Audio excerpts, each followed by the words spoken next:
ekyekango tekimanya muzira mukwano gwanga mpuliriza ekyekango tekimanya muzira. Ulira fulu fige ebigambo byafukumudde olunaku olwaliro munanga mpuliriza. Teri muntu atatya ku nsi kuno. Abantu tukole nnyo ebintu ebitutwala mu maaso n'okubeera nga tetulengeza balala n'okubeera nga tumanya nti ku nsi kuno si ffe tusingayo okubeera ab'amaanyi. Bw'atyo fulu figa ne Tamale Mirundi Junior bavuddeyo ne bakulukusa amaziga nga beegasse wamu. Kati wulira ebigambo bino nze mbikubuulira.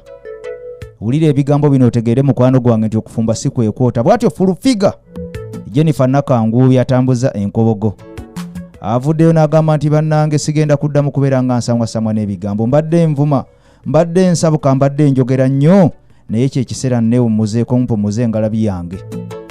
Okusinziira ku kyatuuse ku pulezidenti wange All Access Ismail ne bamukuba amasasi nga balinga abakuba munnange ekyokuttale. Mbivuddemu n'ebyobuwabuzi bwa pulezidenti sikyayagala. Sikyayina nsonga n'emu gye ngenda kuwabula ku byabukulembeze bya pulezidenti bya gavumenti mbikooye. Tamale Mirundi Junior bw'atu naye avuddeyo n'akaaba amaziga. N'agamba nti okufa n'okunyagwa. Okabe mwana kabe lubale kabe Katonda, sigenda kuddamu kubeera nga njogera ku by'obufuzi. Abantu bangi abadde bantuukirira nga bansaba mbere nga mbavumira abantu. Era abantu bangi benvumye, benze nga njogerako, benze nga nnumba. Abamu ne bansanga nga ngenzeko ne out ne bangulira ekyokunywa n'ekyokulya. Ne banneebaza nti bannange webale kunvuma. Webale kunjogerako, webale kunnumba, wampa erinnya. Naye kati essaawa zino mukwano gwange mpuliriza mbimaze. Omuntu yenna atayigira mu nsobi, atalaba ku example n'ayiga oyo abeera musiru. Jjukira nti omulenzi ono amanyiddwa nga Tamale Mirundi Junior avuga Spasio, yakabeera nga akafuna akamotoka ke bambi ak'ekivubuka ako ka Spasio. Kati yavuddeyo n'agamba nti bankuba amasasi mu ka Spasio kange. Ntayi bannange kanneesonyiwa ebintu bino, nvudde mu blogging, nvudde mu bintu by'okwasaamirira, nvudde mu bintu by'okwogerayogera. Bw'atyo yegasseeko fulu figa n'agamba bannange nza wanyiwa ewaawo ndekedde okubeera nga njogera ku bantu. Jjukira nti fulu figa ono ye muntu asinga okuvuma mu Uganda. Naye ate era ye muntu atayagala kubeera nga avumibwa, tayagala kubeera nga ayogerwako. Jjukira yavaayoko gye buvuddeko omwaka oguwedde n'asiba omuvubuka yali amanyiddwa nga Sefuko. Ono nga yali alumiriza nti omwana amanyiddwa nga Kaguta, mwana we yamuzaalamu bwe mwana ntumbweze. Bw'atyo Jennifer Nakangu fulu figa yavaayo bino n'abisambajja. Era olw'okubeera nga munnange yawulira ngo banga alinga aswalukuko, olw'okuba nga ki tetumanyi, bw'atyo n'avaayo n'atwala omulenzi ono mu kkooti n'abeera nga amuwaabira nga amugulako omusango ogwo gwakalabule n'okubeera nga amwesembereza. Kakati munnange ne baga nti bagende ku DNA. Tetumanyi bwe byava ku DNA byali bitya, naye ng'omulenzi yali asimbye Nakakongera nga alemeddeko nga nti oyo omwana wuwe bwoya, omwana ntumbweze, yamuzaala mu Jennifer Nakangu fulu figa abeera ekibuye Salama Road Makindye. Kakati ne munnayo olunaku olwaleero avuddeyo n'akaaba amaziga n'atema n'omulanga fulu figa n'agamba nti ntayi atava ku mulungi afaawoza kanve ku by'obufuzi. Abasajja ne bw'oboogerera, ne bw'obasiiga akazigo, ne bw'okola otya ofundikira bakkubi amanda. Bw'atyo Tamale Mirundi Junior era naye avuddeyo n'agatta eddoboozi lye ku lya fulu figa n'agamba nti ebya blogging, ebyokwogera ku basajja nti gundi yabbye kino, gundi yabbye ssente ziri, enguudo z'egindi. Bannanga babadde bantuma okwogera ebigambo bino mu nsonyiwe, mugende mu byeyogerere, nammwe mulina emimwa, abasajja bagenda kutumalawo. Bantadde ne ku lisiti, nzaani gwe bateeka ku lisiti nga nze ndi ku namba 2. Lwaki banteeka ku namba 2?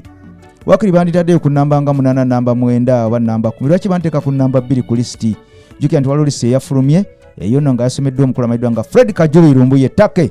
I salute you. Kakati no munnange Tamale Mirundi Junior yavuddeyo n'akankana, n'atandika okutema omulanga nga akaaba. N'agamba lwaki banteeka ku lisiti? Wakiri bateekeyo babbala mu maaso, bateekeyo ba Frank Gashumba mu maaso, lwaki nze gwe basoosa mu maaso ku namba 2? Kati okusinziira ku munnange ku byatuuse ku Isma All Access, jjukira nti ono Isma All Access abadde musajja mwogezi nnyo ng'ayogera n'ennyenje ne zigwa. Abadde si yali awo nti yasoma nnyo, naye ng'abadde musajja muyivu era nga graduate mulamba nga bamutikira, naye nga bw'ayogera ku politics mukwano gwange ogamba nti ono politician, nga bw'ayogera ku nsonga yonna mukwano gwange agiggusa. Era jjukira nti ono yali yapangisibwa ekibiina kya NRM okubeera nga munnanga akyogerera nnyo n'okubeera nga assa wansi ekibiina ekya National Unity Platform, era omulimu gwe abadde agukoze nnyo. Ono nga munnanga akumalamu essuubi nga yayogedde, ng'ayogera n'akumalamu essuubi oba oliawo lyobadde osuubira nti National Unity Platform luli kyanebeera nga munnanga ekwata obuyinza. Kakati ono bw'afundikidde gye bukeredde olunaku olwaleero, yagenda n'ayogera ku bigambo ku minisita yakubwa amasasi 28 okusinziira ku muganda we wati bwe yategeezeza wali eri Kollo nti muganda we yakubwa amasasi 28 ge gaamuggiddwamu omukuumi yali amanyiddwa nga Sabit. Kakati nno munnange All Access Ismail yavaayo n'ayogera nnyo ku musajja ono yafa n'aga nti abakyabakuba nnyo kababakubira eddala paka limunaggwamu okubeera nga munnange muyiga n'okubeera nga mweyisa obulungi ku bakozi bammwe. Kakati nno kigambibwa nti okusinziira ku bantu abamu kigamba nti Isimono enjogera eno eyinza okuba yamuviirako okubeera nga munnange afuna ebizibu ebyo geno kakana nga bamukubye amasasi nga naye afudde. Ekisingayo okubeera nga munnange kyewuunyisa nti Isimono yali munnange tannaba kubeera nga minisitoni yali tannaba kubeera nga aziikibwa era munnange ate Isimago yali abeera nga munnange asagambiza ate yamusooka mu ttaka era munnange n'aziikibwa eri enkokonjeru. Kitalo nnyo kitalo ddala kya Ismail tulibeera tumujjukira munnange ampuliriza naye nga yakutte nnyo ku bantu ku mitima era eddibu lyalese tetigenda kubeera nga munnange era abantu bangi bakyamukaabira bakyamukungubagira bingi ebyogeddwa ku Isimono. Abantu bangi batandise okubeera nga poliisi evaayo nebakwata ku lw'okufa kwa Isimono nga bakyabateebereza. Sigamba nti gwe bakutte yo yabeera munnange yamutta naye bateebereza nga n'okunoonyeza bwe kugenda mu maaso naye nga ekya Isimono kigambibwa nti oba oliawo okusinziira ku bigambo bya Zenga ayogera, okusinziira ku butambi bwa Zenga ata, okusinziira ku mulyo gwa Zenga awandulira abantu ab'enjawulo nga tasosola nti ono mukungu ono si mukungu ono asanidde okubeera nga ayogerwako bw'ati ono tasanidde kubeera nga ayogerwako bw'ati. Kiyinzika okuba okusinziira ku bantu abamu bassekinnoomu nga bagamba nti ono kirabika kikyamuviiddeko ebitukula bw'atyo Makayi byazaalira ku nsiko bw'atyo n'akubwa amasasi agamujje mu budde n'afiira munnange bwemage. Naye nga munnange ye full figure avuddeyo n'alayira n'akomba ne kwebaza eriibwa n'agamba nti ntayi ebyokuwabula pulezidenti kambiveeko si bye ebyankuza si kwe nakulya ku miwogo gyange eri ku lw'e Masaka.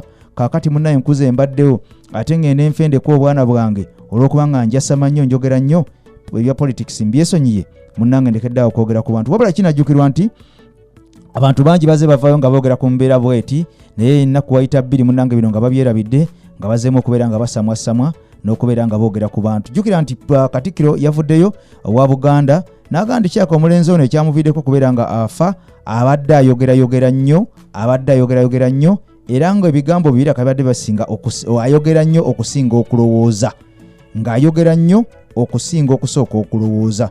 Era bw'atyo Katikkiro naawe amagezi omuntu yenna bw'obanga oyogera sooka olowooze nga tonaba kubeera nga oyogera ekigambo kyonna nti kino kyenjogedde ku muntu anaawulira atya nga kimutuuseeko, kino kyenjogedde ku muntu kinaamusanyusa oba kinaamunyiiza. Tosooka kubeera nga oyogera ate osooka olowooza oluvannyuma ovayo otandika okugamba mbu banaye bansonyiwe ate olowooze nti nejjusa lwaki nayogedde kino. Kale asoose okulowooza teyejjusenga. So Katikkiro bw'atyo yavuddeyo naawe amagezi n'agamba nti tusooke nga kulowooza nnyo nga tunaba kubeera nga twogera ebigambo nga ebyo oba oliawo tomanya munnange biyinza okubeera nga bituzaalira ebitukula Makayi byazaalira ku nsiko. Kale no munnange mukwano gwange ampuliza n'obombeevu kusaba vidiyo eno gimpere ekigalo ng'oli mugoberezi waffe wa AKTV mukwano gwange ampuliza ate obanga oli mpya nja kusaba osubscribinge ku channel yaffe eno tusobole okubeera nga tutambula ffenna mu mwaka waffe gwe tubeera tutaddeyo oyo ataggwa amalojjo. Nze AK Master okubeera nga nteeka ku galubindi ku lwa AKTV News Team okubeera nga nkutolontosa n'okubeera nga tusaabala ensonga zonna ze tuba tuzudde abaana ze balese ku mmeeza oba oliawo mukwano gwange ampuliza. Nze agange geego I sign out for now. Tugenda kukwatagana mu wakaddako Mukama Katonda ku 10 atakuumira mpeera naye nga kigamba nti atayigira mu nsobi mukwano gwange yabeera taliyiga. Bw'abanga full figure Jennifer Nakangu byavuddeyo n'ayiga okusinziira ku byatuuse ku bloga waabwe pulezidenti waabwe abadde amanyiddwa nga All Access Ismail Ijjaja Ichuli ekyokubeera nga yakubiddwa amasasi naye nga tekinaba kubeera nga kikakasibwa ekyamukubizza oba kubeera nga ayogera nnyo oba si butayogera nnyo kubanga bangi abattiddwa nga si lwakuba nti babadde boogera nnyo munnange ampuliriza. Kale nno n'ensonga ezo nze kankute Mukama Katonda ku 10 atakuumira mpeera. Bye bye.